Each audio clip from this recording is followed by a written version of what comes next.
کراچی شہر کے صدر ڈسٹرکٹ میں جہاں ایک پلازا ہے گول پلازا کے نام سے، وہاں پر آگ بھڑک اٹھتی ہے۔ یہ کوئی چھوٹا موٹا سا حادثہ یا معاملہ نہیں ہوتا، بلکہ ایک ایسا معاملہ جس کو 24 گھنٹے میں بھی کنٹرول نہیں کر پاتے۔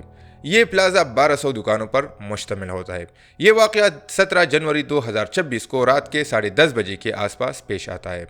اس واقعہ میں 10 سے زیادہ لوگ اپنی جان کی بازی ہار جاتے ہیں، 20 سے زیادہ لوگوں کے زخمی ہونے کے اطلاعات ہیں، اور اس کے علاوہ 60 سے زیادہ لوگ مسنگ ہیں۔ پلازا کے اندر جو 1200 دکانیں ہیں اس میں زیادہ تر کارپیٹ، کمبل اور کپڑے وغیرہ کی دکانیں ہیں، اور عام طور پر یہ ایسی چیزیں ہیں جو کہ بہت جلدی آگ پکڑ لیتی ہے۔ پلازا کے اندر سینٹرل سیفٹی الارم سسٹم اور وینٹیلیشن سسٹم نہ ہونے کی وجہ سے یہ آگ بہت جلدی پورے کی پورے پلازے میں پھیل جاتی ہے۔ آگ لگتے ہی فائر فائٹرز کو اطلاع دیا جاتا ہے اور ریسکیو 1122 اور اس کے علاوہ KMC والے وغیرہ موقع پر پہنچ جاتے ہیں۔ 20 سے زیادہ فائر فائٹرز گاڑیوں کا استعمال کیا جاتا ہے، لیکن آگ کی شدت کی زیادہ ہونے کی وجہ سے اور وہاں پر بہت زیادہ دھواں ہونے کی وجہ سے لوگ اندر تک نہیں پہنچ پاتے۔ ایک فائر فائٹر آگ بجھانے کی کوشش میں اپنی جان کی بازی ہار جاتا ہے۔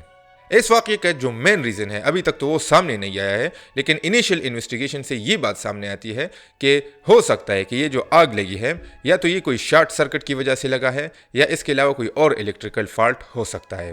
پریونشن اتھارٹیز نے اس کا ایگزیکٹ ریزن جاننے کے لیے آرڈرز بھی جاری کر دیے ہیں۔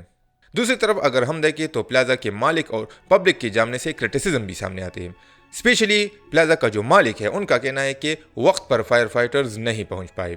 ان کو جب ہم نے اطلاع دی تو تقریباً 1 گھنٹہ اور 30 منٹ لیٹ وہ لوگ پہنچ گئے۔ اگر وہ لوگ جلدی سے پہنچ پاتے تو آگ پر بہت جلدی سے قابو پا سکتے تھے۔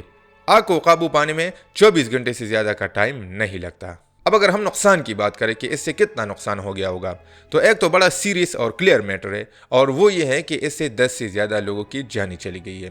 اس کے علاوہ 20 سے زیادہ لوگ زخمی ہو گئے ہیں اور 60 سے زیادہ لوگ لاپتہ ہیں۔ اب ہو سکتا ہے کہ یہ لاپتہ افراد ابھی بھی بلڈنگ کے اندر پھنسے ہوئے ہوں، تو ہو سکتا ہے کہ مرنے والوں کی تعداد اور بھی زیادہ ہو جائے۔ اب اگر فائنینشیل نقصان کی بات کریں تو اس سے بہت بڑا فائنینشیل دھچکا لوگوں کو لگا ہے۔ اس کے علاوہ جو پلازے کا مالک ہے ان کو بھی اوبیسلی لگا ہے، کیونکہ پلازا زیادہ تر برباد ہو چکا ہے، زیادہ تر دکانیں بھی منہدم ہو چکی ہے۔ اس کے علاوہ اگر دکانداروں کے نقصان کی بات کریں تو اس میں تقریباً 1200 دکانیں تھیں، تو اس وقت اگر ہم ٹوٹل ملائے اور تھوڑا سا اسٹیمیٹ لگائے تو یہ لاکھوں نہیں، کروڑوں نہیں، بلکہ اربوں روپے کا نقصان ہو گیا ہے۔ اب ایسے واقعات سے سیفٹی کنسرنز بھی سامنے نکل کر آتے ہیں۔ یہ تو بڑا اوبیس سی بات ہے، کیونکہ جس ایریا میں یہ واقعہ پیش آیا ہے وہ ایک کمرشل ایریا ہے، تو ایسے ایریا میں بلڈنگز بنانا، اس کے علاوہ اس کا وینٹیلیشن سسٹم، اس کا سیفٹی سینٹرل الارم سسٹم، تو یہ ساری چیزیں وہاں پر ہونا ضروری ہوتا ہے۔ کراچی میں ہونے والے آگ بھڑکنے والے واقعات میں یہ کوئی پہلا واقعہ نہیں ہے۔ اس سے پہلے راشد منہاس روڈ پر RJ شاپنگ مال کے اندر بھی ایسا واقعہ سامنے 2023 میں آیا تھا۔ وہاں پر بھی 10 لوگ اپنی جان کی بازی ہار گئے تھے، اس کے علاوہ 22 لوگ انجرڈ بھی ہوئے تھے۔